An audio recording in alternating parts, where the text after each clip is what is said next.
So here we go, pygame.initialize. We are initializing the game, which starts all of the things up.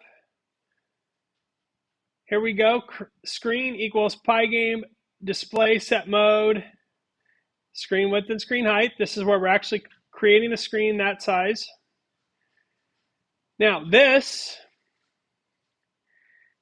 creates the ability to add an enemy every 250 milliseconds. So 4 times every second,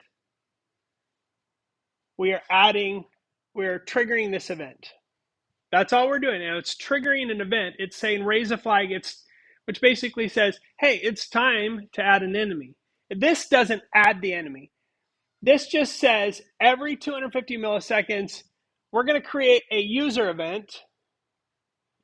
We're going to number it +1, and we're going to add an enemy. So each enemy has an event set to it.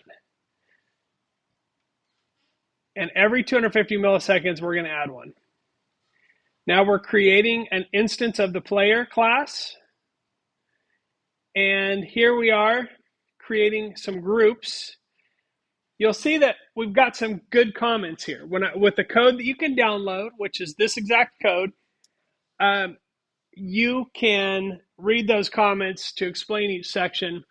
But basically, we're creating groups here. We're creating a group called enemies, pygame.sprite group, all sprites, pygame.sprite group, and we are adding to all sprites.add.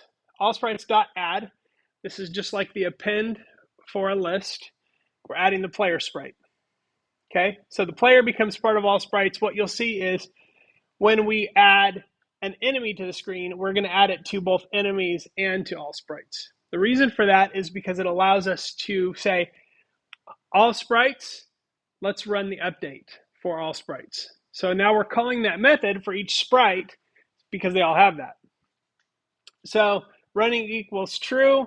This is basically to set up a while true kind of condition. Pygame.time.clock sets up the clock so we can control the speed of the game. We don't actually use it yet, but we set it up.